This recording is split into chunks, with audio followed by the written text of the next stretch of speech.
Bismillahirrahmanirrahim. Assalamualaikum warahmatullahi wabarakatuh. Waalaikumsalam warahmatullahi wabarakatuh. Alhamdulillahi rabbil alamin. Wa bihi nasta'in ala umuri dunya waddin. Imamil muttaqin, sayyidil hurril muhazzalin, wa ala alihi wa man tabi'ahum bi ihsanin ila yaumiddin. Amma ba'd. Yang kami hormati Badan Kemakmuran Masjid Taufik yang insyaallah dirahmati dan dimuliakan oleh Allah Subhanahu wa taala, Bapak dan Ibu, ayahanda bunda, jamaah sholat fardu subuh yang berbahagia yang dirahmati oleh Allah Subhanahu wa taala. Tak kenal maka tak sayang, tak sayang maka tak cinta, tak cinta maka tak rela. Bagaimana bisa kenal? Mulai dari mata bertemu mata, hati pun bergetar, bibir bicara, lahirlah janji, timbullah pertemuan. Kesan pertama pun begitu menggoda. Selanjutnya insya Allah subuh ini yang tadi belum kenal akan menjadi kenal, yang sudah kenal insya Allah menjadi teman, yang sudah berteman akan menjadi sahabat, yang sudah bersahabat insya Allah akan menjadi keluarga.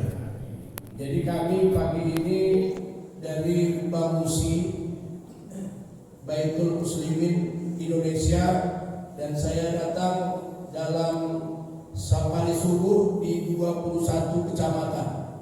Jadi kita dari mulai Medan Amplas, Medan Area, Medan Baru, Medan Barat, Medan Belawan, Medan Deli, Medan Denai, Medan Helvetia, Medan Johor, Medan Kota, Medan Labuhan, Medan Polonia, Medan Perjuangan. Inilah dia. Alhamdulillah juga sampai ke Medan Maimun, Medan Marelan, Medan Selayang, Medan Sunggal, Medan Tuntungan, termasuk Medan Timur, dan terakhir Medan Tembung. Tapi hari ini kita di Medan Perjuangan. Saya ditemani oleh Ustadz yang di sebelah saya. Ini pengurus-pengurus di Bamusi Kota Medan, Ustadz Sukardi SHMH. Di sebelahnya juga Ustadz Haji Tederman MSI. Alhamdulillah juga ada di ujung saat ini agak kenkiru, kayak jarak jauh. Ini Ustadz Hermanto Sagala SH MSI. Tapi saya hari ini agak istimewa, dikampingi dengan sekretaris, itu Ibu Dr. Hajah Fitriani Manurung, sebelah istri saya. Ini kaum hawa, insya Allah rumahnya jauh Pak, di Jalan Pelamboyan. Tapi begitulah semangat bersuling bersama subuh keliling. Medan Tuntung, Medan Selayang Pak, jauh. Tadi sahur bareng di rumah Ustaz. Jadi alhamdulillah, tidak lain tidak bukan kita coba menyampaikan, mengajak, menyeru untuk di jalan ketaatan kepada Allah Subhanahu wa taala. Izinkan 30 menit ke depan kita bermusyawarah agar kita jangan terlena, apalagi sampai bangga dengan amal ibadah yang sudah kita kerjakan. Karena kata Rasulullah, ada 6 yang bisa merusak bahkan menghancurkan amal ibadah yang kita kerjakan. Padahal kita 10 yang pertama, 10 yang kedua, sampai ini 10 yang terakhir luar biasa antusias melaksanakan amal ibadah. Tidak cuma sholat tarawih, tadarus Al-Quran, bersedekah, bahkan iktikaf. Tapi itu semua bisa akan pupus, rusak dan hancur kalau masih ada 6 hal dalam diri kita. Inilah hari ini tema kami, 6 yang akan merusak dan menghancurkan amal seseorang. Pertama, al-iftihalu bi'uyubil qas, sibuk mencari aib dan kesalahan orang lain. kita yang tak punya aib? Siapa kita yang tak punya kesalahan? Bersyukur kita kepada Allah. Allah masih menutup aib kita. Kalau sempat Allah bukakan aib kita ini, Bu, mungkin sudah nggak mau lagi orang nonton kita. Jangan-jangan orang udah nggak suka nengok kita datang. Kenapa? Itulah kita bersyukur Allah masih menutup aib. Beruntunglah orang, kata Rasulullah 14 abad yang lalu dalam sabdanya, beruntunglah orang yang habis waktunya dia gunakan untuk mencari aib atau kesalahan yang ada sama dirinya sampai dia sudah tidak punya waktu sedikit pun lagi untuk mencari-cari aib dan kesalahan orang lain. Bahkan kata Rasulullah, siapa nanti di akhirat yang kepingin aibnya ditutup oleh Allah, maka jangan pernah dia membuka aib kesalahan saudaranya di dunia ini. Kalaupun harus pecah Bapak Ibu, biarlah pecah di perut, jangan pernah pecah di mulut. Cuman apa kata peribahasa, gajah di pelupuk mata tak nampak, tapi semut di seberang lautan kelihatan. Makanya kita perlu untuk bisa menutup. Ada satu kisah, ini tolong kita ilustrasikan. Ada anak yang udah sukses, berhasil, lalu dia mengundang gurunya untuk memberikan pencerahan. Di saat pencerahan sudah disampaikan oleh sang guru, anak tadi bertanya, "Guru, masih kenalkah dengan saya? Saya murid guru. Saya padahal bisa mengenali murid saya yang begitu banyak. Saya guru yang dulu pernah ketika ada di kelas kehilangan jam, lalu guru menyuruh kami berdiri dan menghadap tembok sambil menutup mata karena mau digeledah. Dan ketika itu terjadilah penggeledahan. Dari mulai siswa pertama sampai yang terakhir, hati saya sangat berdebar karena jam itu ada di kantong saya. Gak lama saya rasa jam itu ada yang mengambil dari kantong saya. Hati saya semakin kacau. Saya khawatir kalau sempatlah dibilang saya yang mencuri dan mengambil jam itu, berapalah malunya saya di hadapan kawan-kawan saya sekelas. Tapi terus guru lakukan sampailah yang terakhir. Dan setelah itu kami disuruh buka mata, duduk kembali ke kelas, dan guru mengatakan jamnya sudah ketemu. Dan siapa yang punya jam tadi, ini ambil. Tanpa guru pernah menceritakan siapa yang mengambil jam itu, dari kantong siapa guru dapatkan. Saya pun ketika itu, kata guru, ketika menggeledah, saya juga ikut menutup mata. Saya pun tak mau kalau sempat saya tahu siapa murid yang mengambil jam itu. Makanya sampai saya tidak menceritakan. Saya takut kalau sempat saya ceritakan itu merupakan aib. Guru, setelah itu saya sadar guru, lalu saya menjadi anak yang jujur, lalu saya betul berjuang sehingga saya bisa sukses hari ini. Artinya dengan kita menutup aib orang lain, insya Allah orang lain akan mendapatkan pembelajaran yang sangat luar biasa. Cuma survei membuktikan mata kepala kita hari ini melihat begitu hebatnya pemberitaan, apalagi di Android, begitu mudah orang membuka-buka aib dan kesalahan orang lain. Ini ada sahabat saya, pengurus kita juga, Ali Nafiah Siregar. Ini adalah jurnalis. Beliau sangat banyak menulis, tapi saya selalu ingatkan, tulislah kebenaran, jangan menulis berita yang penuh dengan dusta dan ketidakbenaran. Karena setiap yang kita buat pasti nanti akan punya pertanggungjawaban di hadapan Allah Subhanahu wa taala, bukan main-main.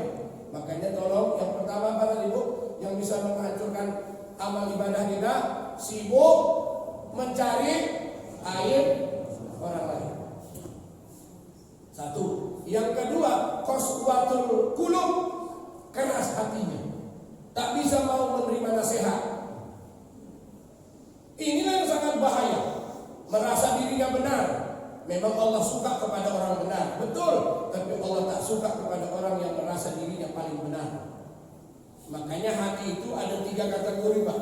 Mudah-mudahan yang hadir pasti salah satu kita punya kategori itu. Pertama kata Allah, qalbun salim, hati yang selamat, Itu tadi yang dibacakan imam kita. Innamal mu'minuna alladzina idza dzukirallahu wajilat qulubuhum wa idza tuliyat 'alaihim ayatuhu zadatuhum imanan wa 'ala rabbihim yatawakkalun alladzina yuqimuna as-salata wa mimma razaqnahum yunfiqun ulaika humul mu'minuna haqqan lahum darajatun min 'inda rabbihim wa maghfiratun wa rizqun karim. Baca Pak Imam tadi.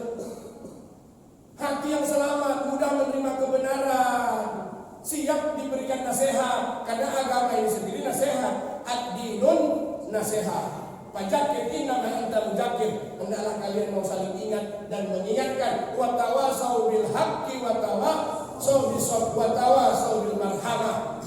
Nasihat menasihati dalam kebenaran, nasihat menasihati dalam kesabaran, nasihat menasihati dalam persaudaraan. Jadi jangan pernah ada kita ini punya dendam. Dendam itu tidak menyelesaikan masalah, malah untuk membuat masalah semakin besar. Makanya perlu dari ibu hati yang selamat. Insya Allah kita sudah diberikan Allah ini. Amin. Yang kedua, qalbun marid, hati yang berpenyakit.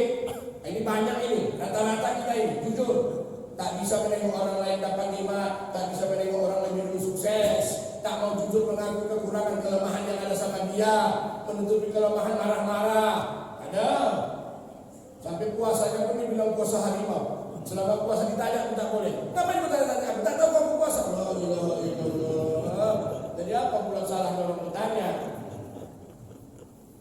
Yang ketiga, ini yang bahaya.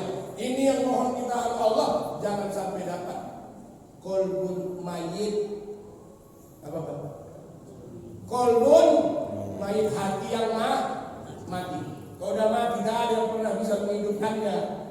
Bacalah Quran. Khatamallahu ala qulubihim wa ala sam'ihim wa ala absarihim ghisawatu wa lahum adabun adzim. Apabila hati manusia sudah ditutup lalu mati, tak ada yang bisa menghidupkannya kecuali tinggal menunggu akan ajal Allah yang sangat pedih. Nauzubillah. Makanya hati-hati Pak.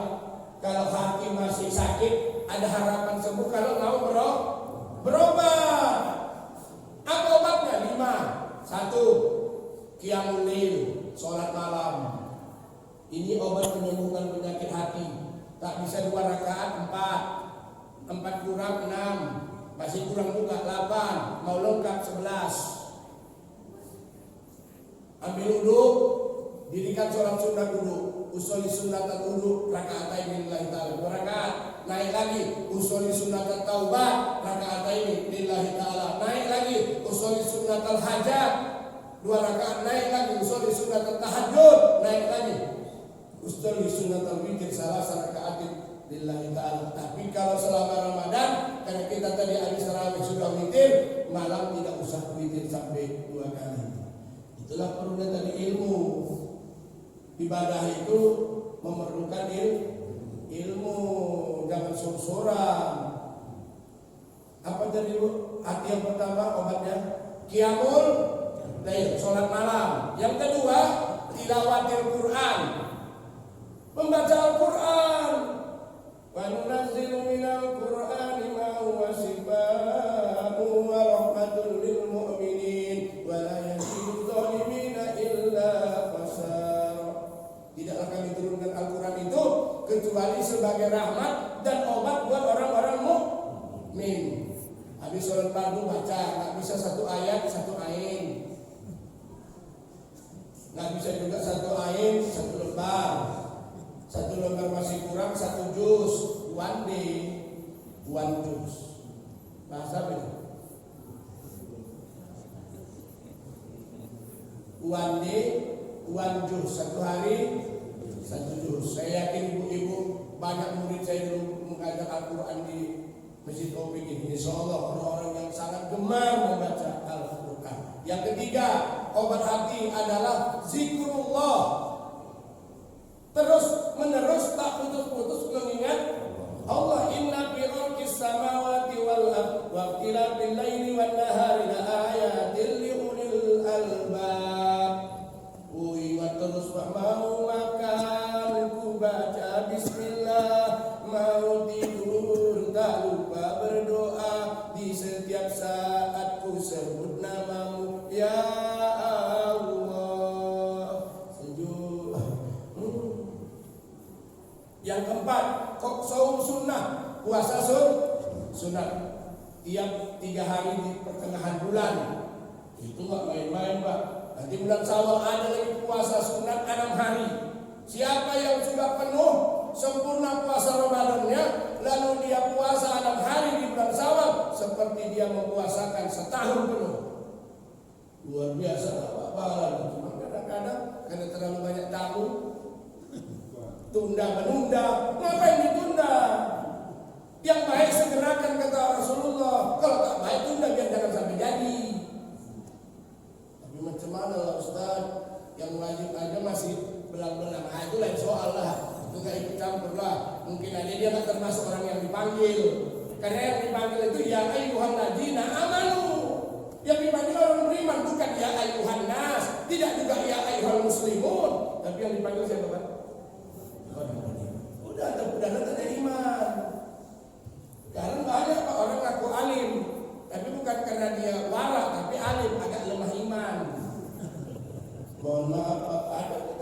Nah yang kelima, yang terakhir, obat hati adalah berkumpul bersama dengan orang-orang soleh. Kalau kita dekat dengan tukang minyak wangi, nggak beli pun harum. Dekat dengan tukang jual ikan, nggak beli bau. Kalau dekat dengan pandai besi, nggak kena apinya, uap panasnya pasti terasa. Apa kata Sauki? Penyair hebat di Mekah yang sempat syairnya digantungkan di Ka'bah di Baitullah. Tulisan syairnya, andaikan kulit kambing yang hina disamak lalu dibikin kantong Al-Quran, kemana-mana dipeluk dan dicium orang. Kenapa? Dia bersama yang mulia Al-Quran. Tapi ketika kulit kambing itu disamak lalu dia dibikin beduk, dibikin kentong, gelap-gelap dipukuli orang. Kenapa? Karena dia salah memilih kawan, berkawan sama kayu. Makanya begitulah Pak kita. Kalau orang taat yang dikatakan kita, orang baik-baik, mana pulang dia habis subuh? Karena ada dengar tausiah. Coba yang tak bukan sama pusat sampan barang baru stok lama itu.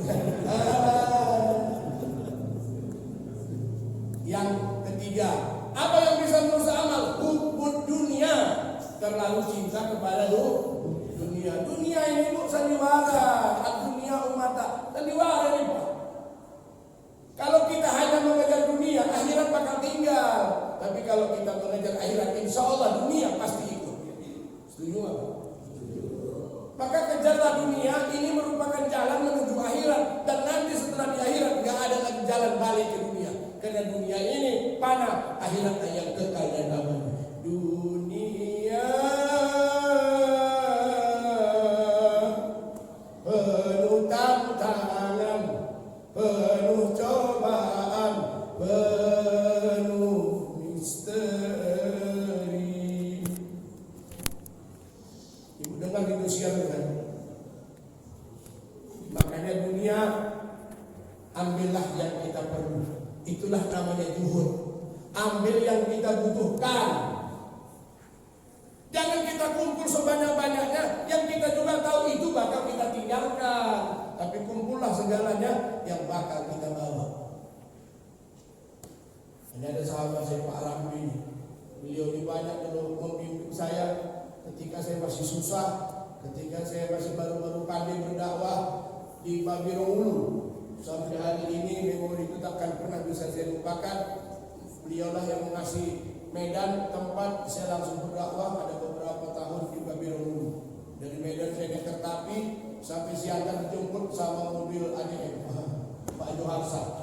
Tak bisa Pak kita lupakan kebaikan. Kali ini saya jumpa sempit Pak dunia ini.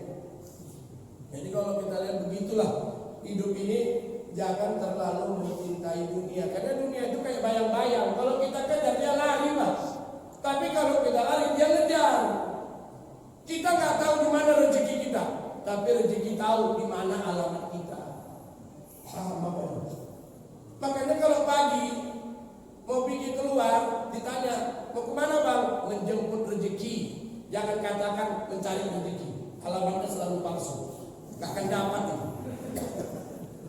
Mau kemana Pak? Menjemput rezeki. Insya Allah dapat. Memang kita gak semua punya Ustaz ulang.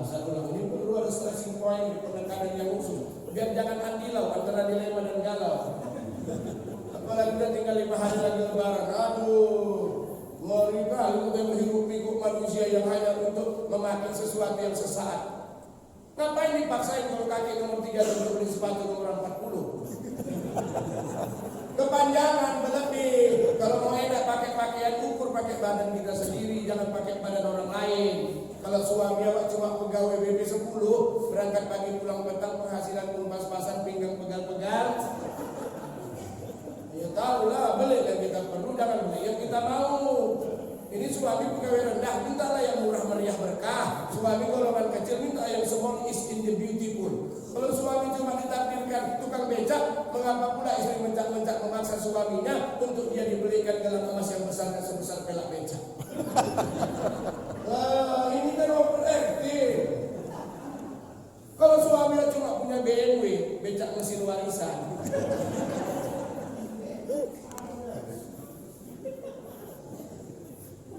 Ya bantulah biar hidup ini berkah dengan anak.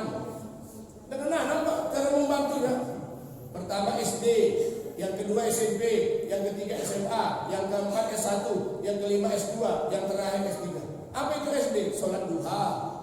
Apa itu SMP? Sholat malam perpanjanglah. Apa itu SMA? Senang membaca Al-Quran. Apa itu S1? Silaturahmi. S2 sholat sunnah. S3 senantiasa sedekah seikhlasnya. Berkah Pak. Ini kadang-kadang harus cepat orang menyampaikannya. Ngeri. Banyak orang takut bersedekah, padahal gak pernah miskin Pak.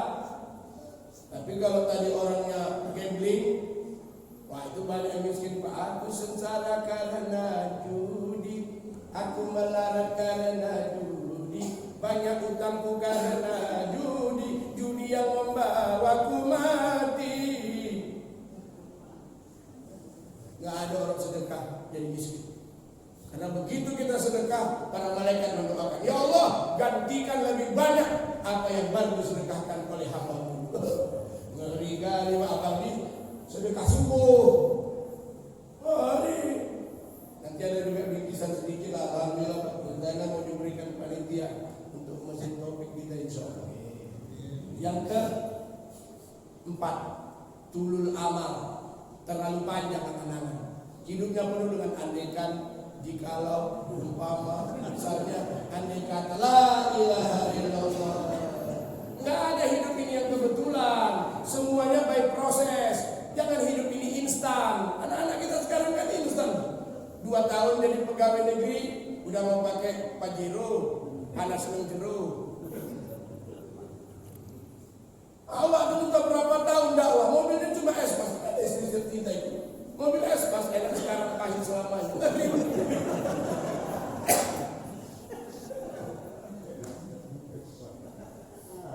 Apalagi Pak Lurah mukanya.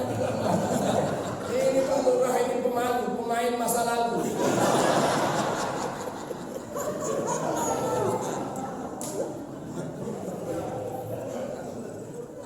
Sulit mengimbangi beliau.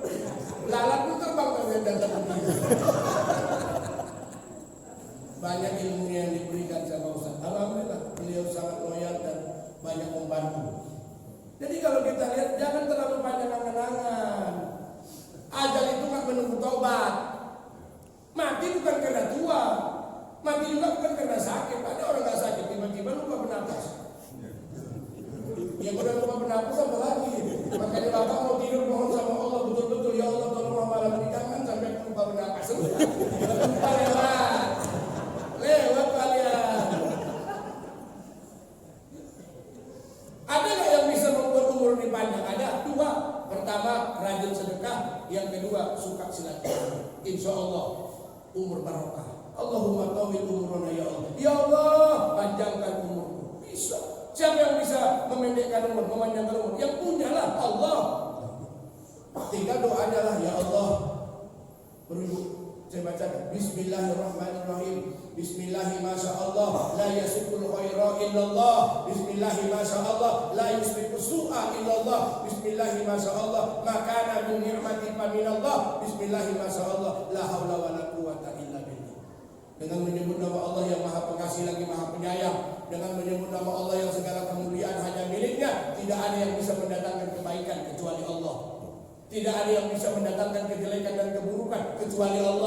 tidak ada sedikit pun rezeki yang bisa kita dapat kecuali rezeki yang datang dari Allah. Tidak ada yang terjadi apapun kecuali dengan izin.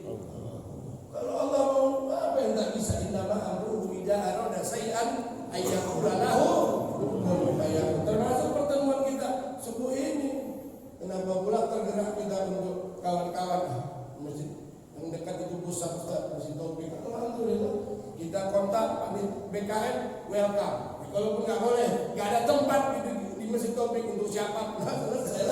Apapun tinggal mengaji lah. Lam minna telam bayadan bailan bay. Yang kelima, apa yang kelima? Kiswatul hayat, sikit malunya. Syarat malunya udah nggak ada. Ditangkap sama KPK masih nyengir, bingung lah. Ditangkap Bumi Lurahnya berapa nggak tahu. Belaga cantik. Kalau udah malu putus selesai Pak. Pernah Luqman ditanya sama anaknya. Tahu Ibu Luqman, ada surah Luqman dalam Quran. Ini luar biasa pewaris Nabi Sulaiman Nabi Daud ini.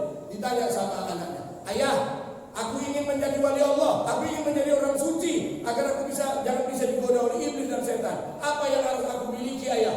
Kata anaknya kepada Luqman. Ayahnya bilang, kalau ada satu, pilihlah agama. Kalau ada satu pilihan, pilihlah agama yang akan membuat kau taat dan dekat kepada Allah. Kalau ada dua ayah, yang pertama pilihlah agama, yang kedua pilihlah harta. Karena orang yang menjual agama menanya demi harta. Ada ustaz ceramah, saudara-saudara, saya demi dakwah, sepeda pun saya nggak punya. Betul, sepeda nggak punya. 2 mobil. Begini lagi nih ustaz merah namanya. Demi dakwah, saya TV hitam putih pun di rumah nggak ada. Betul, TV hitam putih nggak ada. LED color ada. Muka belakang tiap kamar punya. Sekarang kalau bapak ibu datang ke rumah saya, buktikan, saya sudah membuktikan, dan dapur saya pun sudah tidak berasa. Meleleh air mata jamaah, disumbang ustaz itu, datang rame-rame dia ke rumah, betul sudah membuktikan, diganti dengan ambal, Bedia, Samira. Di tembok dapurnya betul nggak berasa karena sudah dikonversi dari minyak lampu menjadi gas. Lagu lama, hati-hati lah, hati-hati. Itu kalau orang bersyaratnya putus syarat malunya. Kita mesti malu. Jadi apa yang ditanya sama anak Luqman? Kalau ada 2 ayah, yang pertama pilihlah agama, yang kedua harta. Kalau ada 3 ayah, yang pertama agama, yang kedua harta, yang ketiga rasa malu. Oh, orang udah gak punya rasa malu, laki orang pun digaitnya. Lu banyak pelakor kan? Aku 10, abang 11. Abang selingkuh, aku balas. Abang 11, aku 12. Abang tak jelas, aku lepas. Orang nggak ada sama bukan di Masjid Taufik ini Pak. Masih itu makan sama Ustaz tadi. Sehat-sehat, yang merimpah diberikan Allah kelapangan untuk puasa itu luar biasa doanya. Padahal doa yang terbaik itu yang kita tidak memintanya. Kan kita nggak minta sama Pak yang berdoa, tapi doanya bagus untuk kita semua. Yang begini-begini imam yang harus kita betul-betul berikan apresiasi. Kalau dekat lebaran ini kita antar ada apa-apa sedikit.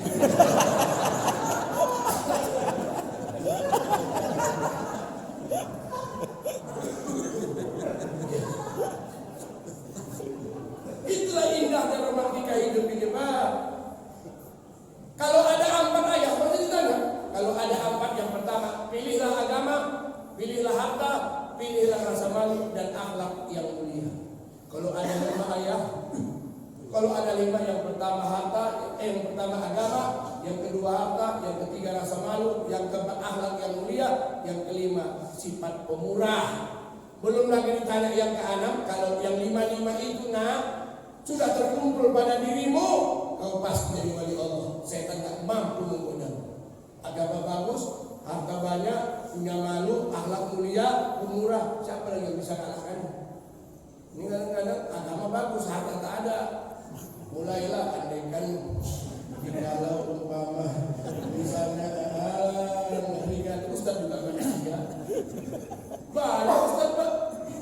Begitu dah populer dia langsung jadi caleg. Gambarnya pun di pohon-pohon Pak. Mohon doa dan dukungan. Doa dan dukungan. La ilaha illallah. Disangkanya mau di DPR itu bisa lidah dan ludah. Mana ada? Wow, udah gigit yang batang luar biasa. Ketua. Dan udah banyak lah rumah. Ketua. Kalau belum dikasih ketua. Sehat ketua. Mentang-mentang awak ketua pemuda apa ketua Bang Uzi, betul datang ketua. Lama-lama ketuaan banyak kali yang mulai. Tapi macam mana ini amanah yang diberikan kepada saya untuk berbagi dan berdakwah terus. Insya Allah kita akan buat orang-orang semakin sadar akan perlunya ketaatan kepada Allah. Karena nggak tahu kita Pak, entah kapan kita dipanggil oleh Allah. Gak ada jaminan kita masih bisa Ramadan tahun depan. Jangan-jangan satu lebaran wajib. Terlalu banyak orang kata tojik. Bukan bagus sekali Pak, banyak kali makan kacang. Apalagi sudah ada samuran. Stop. Ini kadang-kadang selera tinggi. Yang terakhir, yang keenam. Apa yang membuat amal kita rusak? Wa zalimun la yastahi. Perbuatan zalim yang terus menerus. Tak senangnya kalau nggak menzalimi orang. Ini nanti yang paling bangkrut di akhirat kata Rasul. Siapa ya Rasulullah? Nanti yang paling bangkrut di akhirat orang yang selama hidupnya suka berbuat zalim. Nanti udah dihisab, dihitung, dimizan, ditimbang, amalnya bagus. Begitu dia masuk ke surga di stop. Ada yang protes. Ya Allah, ini memang di dunia orang rajin ibadah, tapi saya pernah dizoliminya ya Allah. Betul kok pernah menzolimi. Tidak ada lagi dusta di saat itu. Al-yawma nakhtimu ala afwahihim wa tukallimuna aydihim wa tashhadu arjuluhum bima kanu yaksibun. Betul kok menzolimi? Betul. Diambil